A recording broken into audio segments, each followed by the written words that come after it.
Abba-dabby dude! Hi there, this is Abba-dabby dude! Welcome back. And today it's another techie talk. And it's a very techie talk today.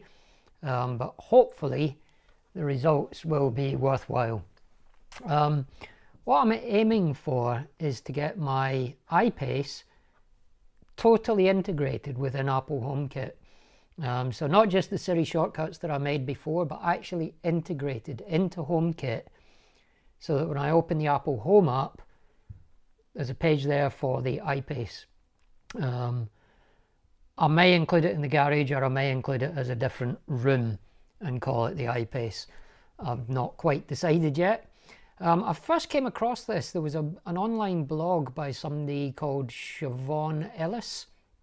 There was only a couple of posts on there, but one of them was him saying that he had done this, basically. He didn't go into too much detail. He did give me enough detail to get me started, but he didn't really go into a lot of detail in that blog post that I saw. But I started doing a bit of research, and I've discovered that for Raspberry Pi, for those that don't know, and there will be some people that haven't heard of Raspberry Pi, they're little tiny microcomputers, dirt cheap, that are really designed for hobbyists so that you can do all sorts of stuff, and people use them as the control board for robotic devices, home monitoring systems, home automation systems, you name it. I mean, people even use them, people that do their own EVs, you know, that convert petrol cars to EVs. Some of them have used Raspberry Pis to produce their own instrumentation and battery data and all that kind of stuff. So they're very flexible and very cheap, basically, as I said. And there's a thing for Raspberry Pi called Homebridge, and you can use that to connect to a whole load of devices through a thing called, or through plugins they're called. When you download Homebridge, put it on your Raspberry Pi, then download the plugins you want and put them on it, and then do a bit of jiggery pokery. We'll find out about that as we go along, and your devices should appear in Apple Home. Now it does. There are plugins for more than just the iPace. There is an iPace one, but for me, I also like that there's a plugin there for the Chamberlain garage door opener, which I have. And again, like the iPace, I had to mess around with some Siri shortcuts to get my garage door to work without having to go into the Chamberlain app on the phone. So I did some Siri shortcuts for that as well. But they have a plugin for Homebridge, so now I should be able to get it just to appear in HomeKit and just use Siri, you know, set scenes in HomeKit and just use Siri for that. So yeah, all in all, I'm liking how I'm going to be able to integrate quite a few of my devices. My automated blinds as well, my window blinds, are Soma. Now I've already got Soma's own Raspberry Pi, but I think it's a Raspberry Pi computer that they brand as the Soma Connect. But there are plugins for Homebridge, so I'm hoping to be able to just put the Soma Connect device to one side and have the new device running basically the iPace, my blinds, my garage door, and I think that's it for now. But as time goes on, I may add other devices to it. I may come across more things that can be integrated. So yeah, what I've bought, and I'll put a link down below to the device I bought. I bought it from Amazon. It's the Labists. Let me check that I've got this right. It's the Labists starter kit for Raspberry Pi 4. Not sure if that's really significant, but that's the one I've bought. So yeah, it was $99.99 I think at the time of recording, and it came with various different memory sizes, different prices, but I went for the 32 gig SD card, I think. I'll confirm that when I open it up, but I'm pretty sure I went for the 32. It was available, I think, with 16, 32 or 64, and I just felt 32, I don't know, middle ground. I can't see Homebridge being a massive program, but I thought go for the 32. Never go for the smallest storage size. That's one thing I've learned in life. So yeah, let's get on with opening the box. Okay, so here it is, and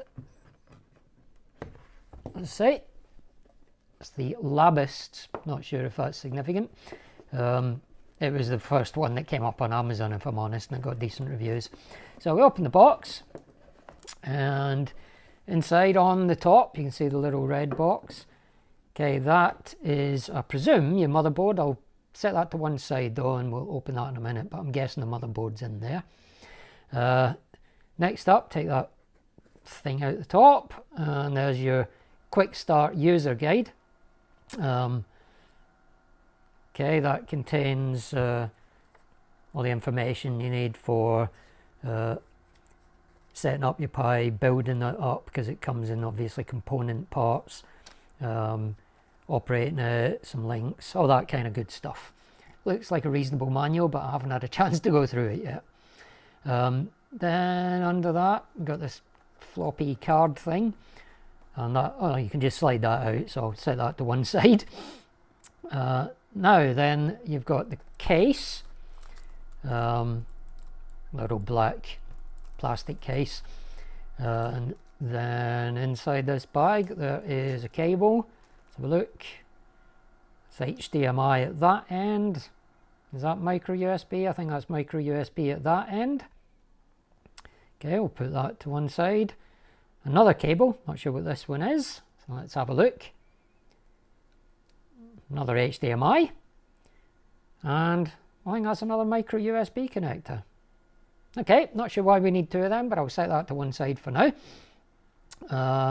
Next up, this little bag has your power adapter in it. It's yeah, just a standard UK plug power adapter, and little screwdriver. That's quite handy. I presume all the screws are the same size, I hope, and that's the screwdriver to fit them. And what have we got? Little cooling fan.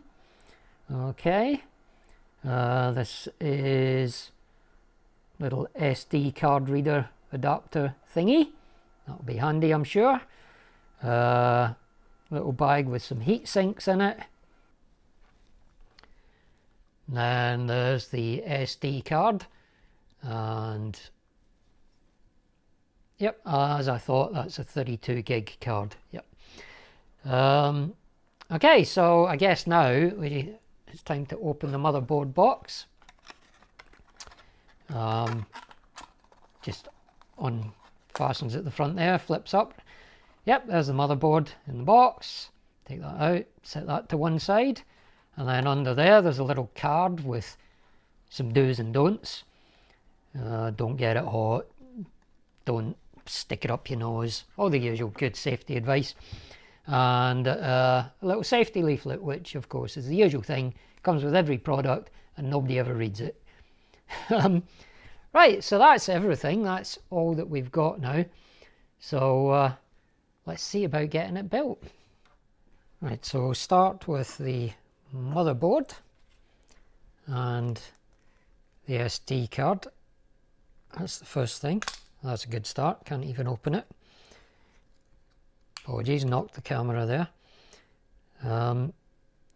And if you look underneath, oops, so if you check underneath the motherboard, there's a little SD card slot at the opposite end from the USB connectors. So connect that. I think I'm right in saying it goes that way up. I hope. That's that connected. Okay, now we have to install the heat sinks. So I'm just gonna check the diagram here. It's this little diagram here. So one heat sink goes on this chip, one goes on this chip, and one goes on, I think, this little square chip. So these should all fit over them nicely. So let me just double check. Yep, that fits nicely on that one. That looks about right for that one. And that looks about right for that one. So that's exactly how you do it. So you just, it's quite hard to see it, but there we go. Just peel that backing off. It's sticky on that side.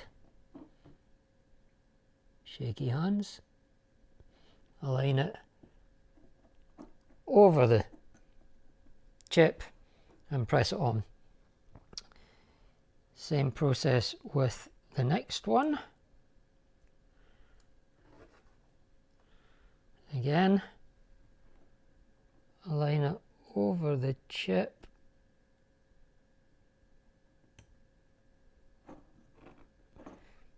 Press it on. And the third one, peel it off, over the chip, press it on. Okay, so that's the heat sinks installed. Now if I just push this slightly to one side, I'll bring in the case. So you just flip the case open. It's just a prise it open job.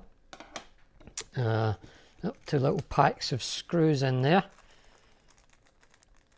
Okay, you've got the silver ones, which are for mounting the fan to the case, and the black ones, which are for mounting the motherboard to the case. Time for the screwdriver. Okay, I'm looking at the picture on the book. It's quite hard to see. That's where you want to be able to do that, isn't it? But if you look there, you can see the little blue sticker. So I'm guessing it goes this way round. Well, that's certainly the way they've done it anyway. So I will mount that there. Because bear in mind, fans are directional. You want it to be drawing heat out of the device, not drawing air into it. So I think that's the right way around. It certainly ties in with their diagram. So then you use the silver screws for the fan, and that's important because they've got a pointy end and they need to self-tap into the case. So that's one.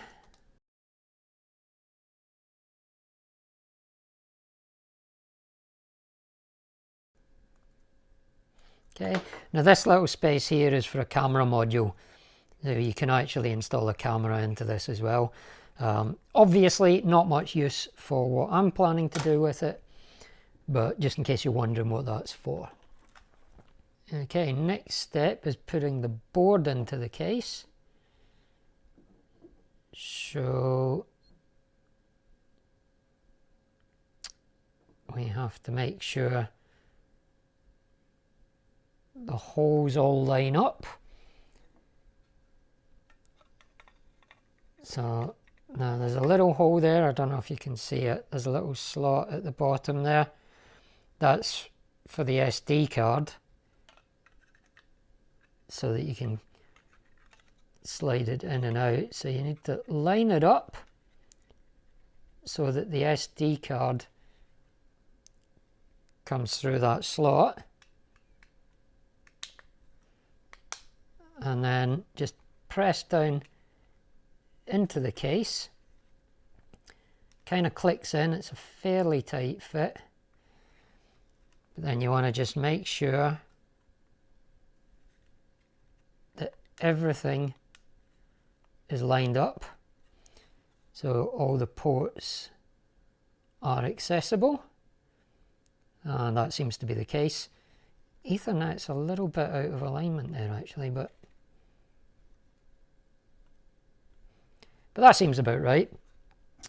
And then you're looking to use the 4, again there's 5 in here, but we only need 4 of the little black screws.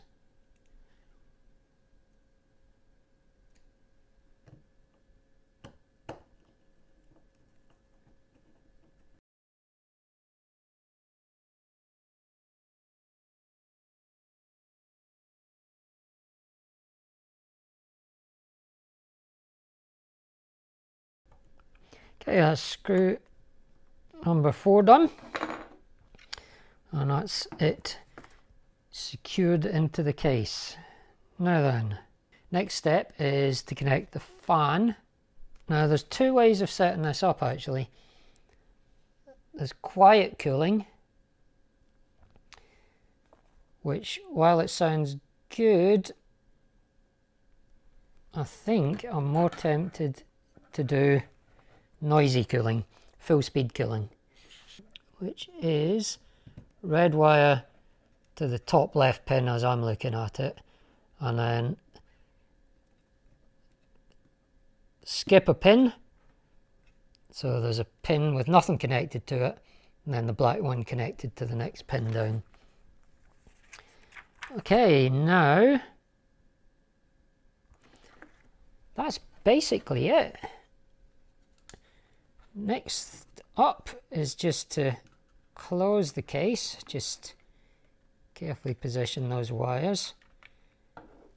There we go. Close the case. Now I say it does have a little hole in it. Don't worry about that. It's just for the camera module. You can see it's got a tripod mount on the bottom. But obviously I don't have the camera module and I don't need the camera module for what I'm planning to do. But there you go, that's the Raspberry Pi all built. So let's start off by getting it over to the TV and getting it hooked up now. But before you do that, you're going to have to do some downloading. So go to your computer, open up your web browser and go to homebridge.io. You can see it up at the top of the screen there, homebridge.io, and it'll bring you to this page. You see the list of some of the things it supports there, and MyQ is the garage door opener that I was talking about. So you click on the little Raspberry Pi logo, and then click on the official Homebridge Raspberry Pi image, and that'll take you to the GitHub page telling you how to download Raspberry Pi, the Homebridge, sorry, onto your Raspberry Pi. So the first thing you're going to need to do is get the SD card reader that came with the Raspberry Pi, put your SD card into it, the Raspberry Pi one, and connect it to your computer, because we're going to download this operating system onto that card. Now if you look, you can see where the video is, just underneath it, it says 1, download and install the latest version of Raspberry Pi Imager. And Raspberry Pi Imager is a hyperlink, so if you just click on that link, it will take you to another page, obviously, with a download button. Now I'm on Mac, so it's automatically highlighting download for Mac OS. I'm going to say allow because that's the usual security check, but there's also a Windows and an Ubuntu version that you can download for your whatever operating system you use. Now there's your Imager file.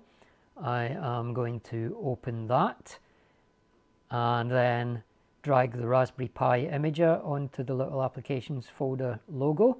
It'll obviously be different if you're not a Mac user, but just follow whatever installation system is relevant for your computer. Open my applications folder and there's the Raspberry Pi Imager. Another security warning, yes, I want to open it. And there it goes. So click what you want. You can see there's everything in there. There's all sorts of things that you can use for if you just want to create a media player, effectively a mini set-top box. You can do all sorts of clever things with Raspberry Pi. But we're looking for other general purpose. Oh no, sorry, I'm telling a lie. we are looking for other specific purpose OS. And then third one down there is Homebridge. Click on that. Click on that again. Then it's going to ask what storage you want. You're going to click on your mass storage media, your USB device. That's automatically comes up.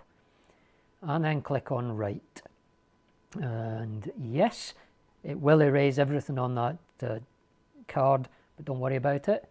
Mac now requests my admin password again before it will let me do it. And off it goes. Now I'm not going to show you the whole process, but it writes it to the disk and then it verifies the image on the disk as well afterwards.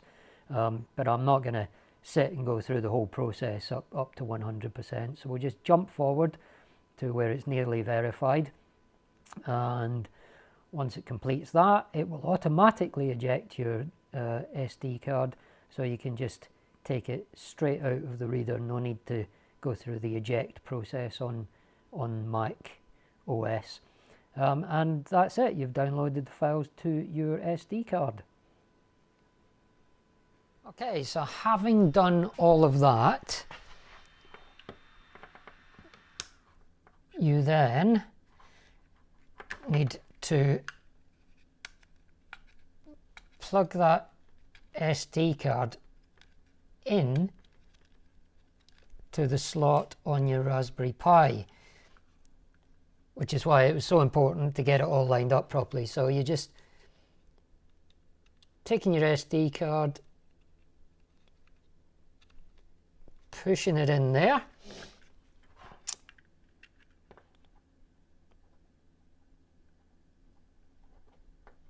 and then plug in your Raspberry Pi. Get an HDMI cable, one of the ones that came with it, running from the Raspberry Pi into the TV. I'm actually running it into the sound bar, but same difference. HDMI cable. That's why it came with two cables, by the way. There's two micro HDMI ports on the back. Apparently it supports dual displays. Unnecessary for this, since once it's all set up, we're not even going to be using the display at all. But that's why it comes with two cables. And they're not micro USB connectors, they're micro HDMI connectors. Anyway, right, so having done that, I've now put that Homebridge image in. If I switch on the power supply, fingers crossed, sorry, I just walked in front of you there, fingers crossed, we will get something out of it. Right, that was a little worrying. oh, all sorts of stuff going on.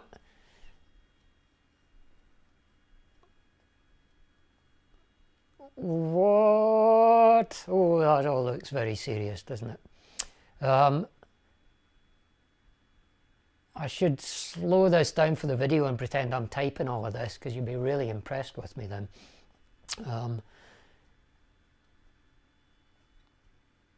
Okay, we are at Homebridge.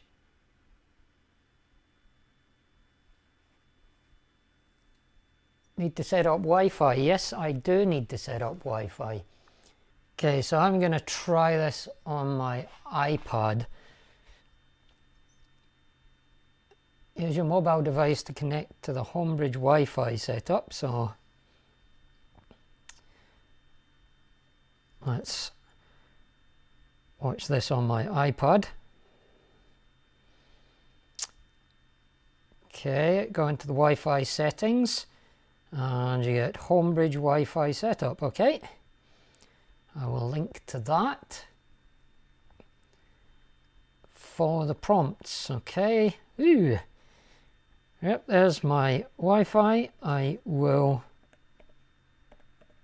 type in my Wi-Fi password.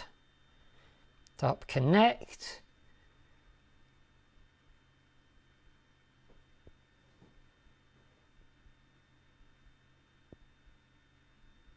Okay, that seems to have done the trick.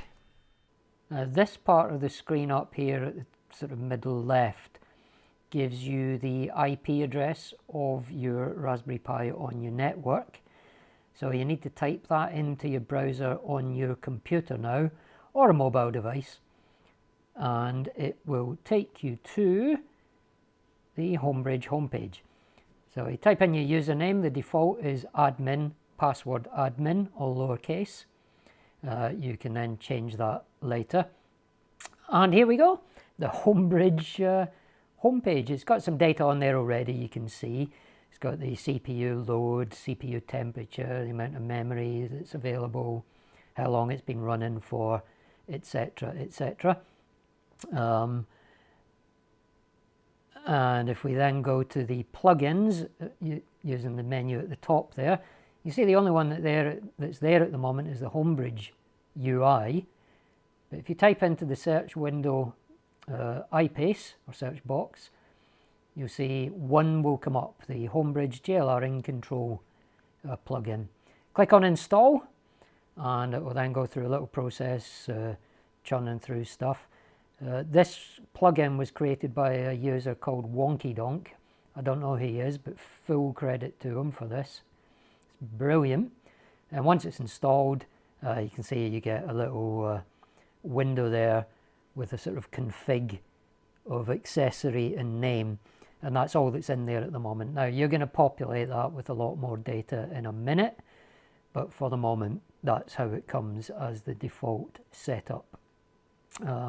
So you need to open a new browser window now, or tab, and type in Jaguar Homebridge plugin. And just go to the GitHub. You're looking for GitHub WonkiDonk Homebridge, that one. Click on that. Or you could just go to GitHub and search for it, but this is the quickest way, to be honest. And it's the WonkiDonk Homebridge JLR in control. If you want to go direct to the page, there's the URL. github.com/wonkidonk/homebridge-jlr-in control. But anyway, this is the page you need. Again, lots of information here. You can look up a lot of things, you know. But one thing you will need to do is click on this little link underneath that window that says generate a unique ID. So you need to open that in a new tab. Or a unique value, should I say. You need to open that in a new tab for now. But what you're then going to do is copy this text, all of that text, and paste it into that config file in your Homebridge plugin. Just a copy paste between the two windows. Okay. Now, then you need to go back to that unique generator that I mentioned before, and you're going to click generate a version 4, not a version 1, a version 4 UUID. Okay, every time you click that, it creates a new one. Then click on the copy button once it says copied. Then go back to your Homebridge, and where the device ID is down near the bottom there, paste in that unique UUID that you've just generated.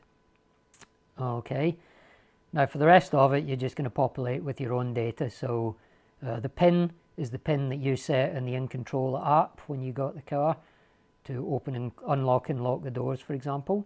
The VIN is your VIN, username is your In Control username, password is your In Control password. So you just have to fill all of those in with your data. I'll do that now and obviously block them off because I don't want everybody accessing my iPace at will. But you just type in, or well, I did it by copying and pasting, but you put in your VIN, username, password and PIN. And once that's done, you then go to the top there where it says name, and you give that whatever you want to call your vehicle. This will be the name that appears on the page with your car in it on HomeKit. So my car is called the Millennium Falcon, so Millennium Falcon it is. And then you can set the threshold for what you want to be notified as your battery being low. I like 20 for that. And the target temperature is the temperature for your preconditioning, your default temperature.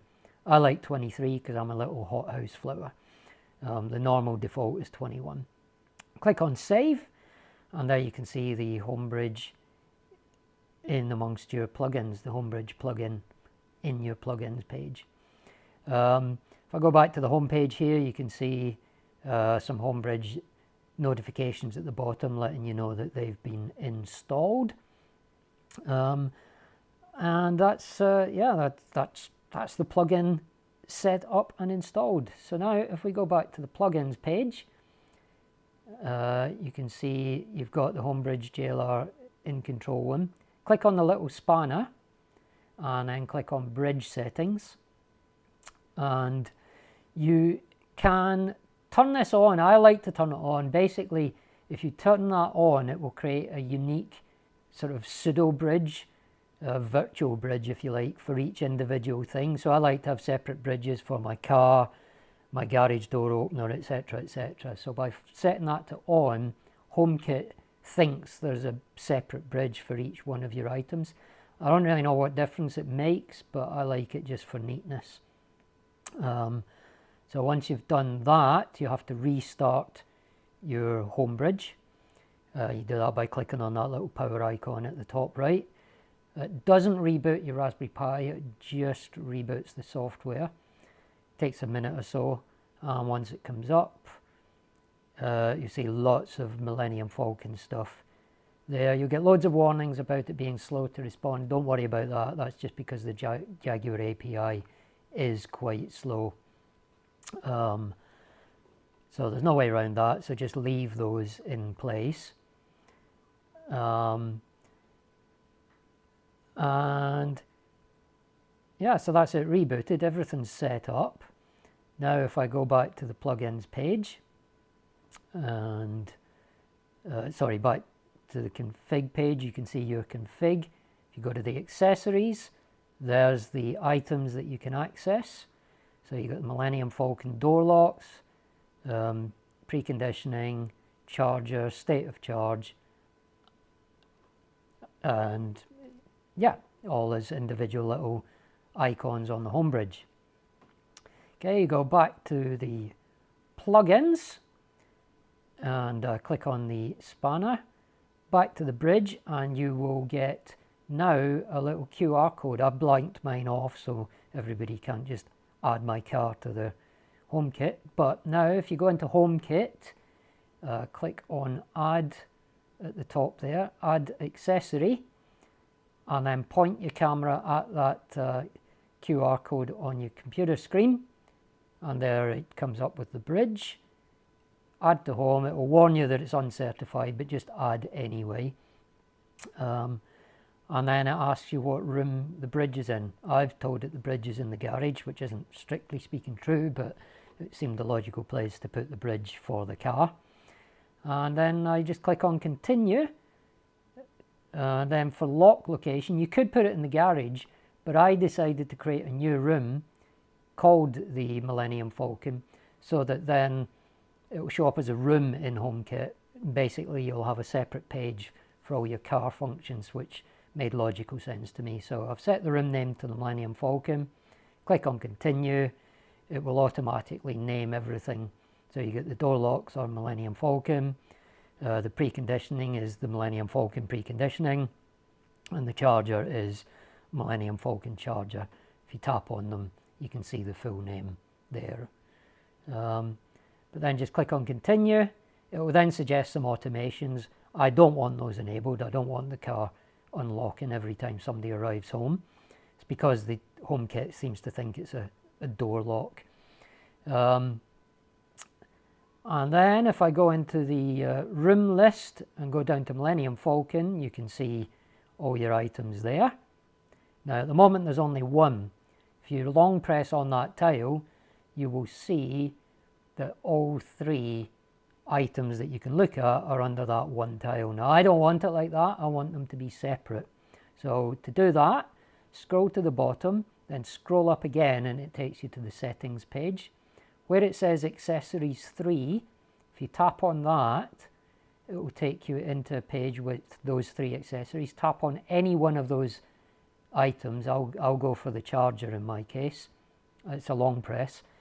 Again, scroll up to the settings for that item, and then scroll up all the way to the bottom, and where it says show as separate tiles, if you tap on that and go back, Now you've got a separate tile for each item, which is a lot more logical and a lot more user-friendly. So you can see you've got the charger, the preconditioning, and the door locks as separate tiles. So if we go into the preconditioning, you can see you can set it to auto, cool only, or heat only, but for me the logical one is auto. It's automatically set to your default temp of 23 in my case, but you can just slide the dial around to change that temperature. But I've done that, and now you can see in the car the preconditioning coming on. You can hear the fans starting to wind up as well. And yep, there they come. And it's as simple as that, really. To turn it off again, you can just do exactly the same process but in reverse. So you long press on the preconditioning tile, scroll up to off, and then close that down with the cross button. Preconditioning off, the light goes off in the car, and you can hear the fans winding down. Now we can start and stop charging. Charger on, car is charging, and it's really quick to respond in this case. Sometimes it can be slow, so be patient. Charger off, charging paused. So that comes in handy, and you can use that with automations and scenes and all sorts. Now one other thing you can do is add a scene. So you click the plus button again, add scene, then pick a name for your scene. I'll do my classic fire up the Jag scene to activate the preconditioning. Then tap on add accessories, and you get a big list of every accessory in your HomeKit. Scroll right down to the bottom, and or wherever your vehicle is, mine's right at the bottom. Tap the preconditioning tile, so the orange arrow appears, and then click on done. And then tap it again on the next page, and now put it to what you want it to be set for that scene. So auto 23 degrees, and click on done again, and it knows that's what I want when I activate that scene. Of course, I've already got a shortcut called Fire Up the Jag, so you can't have a scene and a shortcut with the same name. I'll rename it to Fire Up the Falcon for now and sort that out later. Click on done, and there you see it on your list now. There's a new scene. Now you can activate it by tapping on that button, but what I prefer is to use Siri. Fire up the Falcon. And then you'll see all set, activated, and the preconditioning comes on. Brilliant, love that.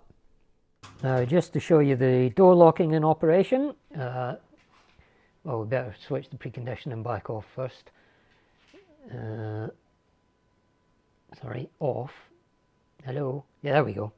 Right, turn that off. Okay, now just to show you the door locking in operation, press the button, car unlocks, and press the button again, and the car locks. Can't get much more simple than that, but again, you can do that with a voice command if you want, rather than having to go into HomeKit and press the button. One other thing you can do, which is nice, is add automations. So let's say to take advantage of your off-peak electricity, tap the automation button at the bottom, then add automation. When a time of day occurs, then click on the time and type in my case 0130 is when my Octopus Energy cheap rate starts. Next, scroll down the page till you get to the car, click on the charger. Next page, tap on the charger so it knows you want it to turn on, and you can then set it to either never turn off, or you can set a time limit and say turn off again after 4 hours, which is how long my off-peak lasts. However, I prefer to set that to never and then have a second automation at 0530 to turn it off. It's just my preference, but that's how I prefer to do it. Now if you look on the list, you can see there's your 0130 automation, Falcon charger, turn on, which is really good. And it means you can use timed charging even if your charger doesn't have a built-in timer and you don't want to use the awful Jaguar timed charging functionality, which, let's face it, is terrible. So other thing you can do is turn off the notifications. If you go down to home settings from that plus button, you'll see doors and locks there. If you tap on that, and then on your car, Millennium Falcon in my case, you'll see there's notifications on this device. You can switch that off and it will stop you getting notifications every time the car's unlocked or locked via the API. It doesn't notify you when somebody uses the key, unfortunately, because that would be really nice. It only does it when somebody uses the API, but if you click that to off, you won't get any notifications at all. I like to have it on, but you can control this individually. So for example, my wife and I are both on our Apple HomeKit. She doesn't want to know every time my car locks and unlocks, so on her phone we disable it, on my phone we enable it. And yeah, that's really it. There's a lot you can play around with. You can do all sorts of stuff with it. You can combine things. I've got some extra scenes in there. So for example, I've got a scene called Scramble the Falcon, which sets the preconditioning to on and opens the garage door. And that's just for the occasions where I've forgotten to set the preconditioning. So that way I can set it to precondition and open the garage door. And while I'll only get 30 seconds or a minute of precondition, it might help. So yeah, there's all sorts of things you can do in there. Now, there is a new version coming of the plugin. I know that much. They are working on a completely new version, which they say has much better functionality.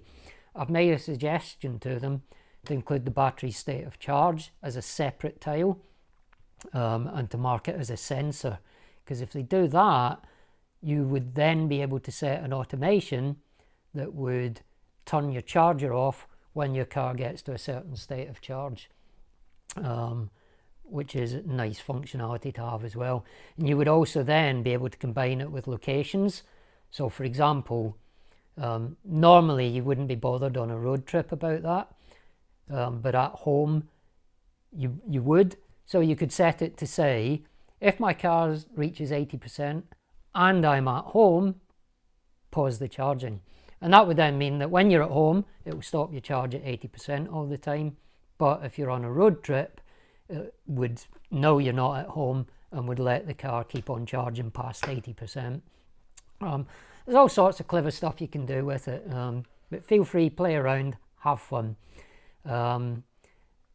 As I say, there is a new version coming. I've requested that functionality. Whether it will see the light of day or not, whether they'll implement it, remains to be seen, but I know they are definitely bringing a new one out. It will have a new name and everything, so there'll be a different name for the plugin, and you'll probably have to reinstall it and put all your details in again. But worth keeping an eye on the GitHub for that information. Like I say, it's quite complicated. It's an alternative to my Siri Shortcuts, or you can have it alongside my Siri Shortcuts. Either work. I really like this because I like being able to see it in my HomeKit homepage on my phone, and it will give me little notifications. Like if the battery falls below 20%, you'll get a warning icon. Up at the top, you get your notifications of warnings, things like batteries low and on some of your thermostats and that kind of stuff. So you would get a low car battery warning in there as well. Let me know what you think. Any comments, any questions, because that was a lot of ground. Quite a technical and quite a long-winded video, but I had to go into it in detail. It's perfectly possible for somebody with very little technical expertise to set this up. If you just follow this video step by step, it's very simple to set up. So that was why I made it so long. I wanted to go through each part of the process so that anybody stood a chance of being able to set their car up with HomeKit like this. Let me know any questions. I will endeavour to answer them. I think I've covered it fairly comprehensively though. Any comments at all, don't forget to leave them down below and I will respond to pretty much anything except for personal abuse. Do do all the usual stuff of liking, subscribing, sharing. Click on the little notification bell so you get notified every time I upload a new video. And if you do want to subscribe, you can do that right now by clicking on my ugly little face over there. Don't forget to check out some of my other videos like this one up here. And yeah, till next time, this is Abu Dhabi Dude saying so long, take care, see you soon. Bye. Abu Dhabi Dude.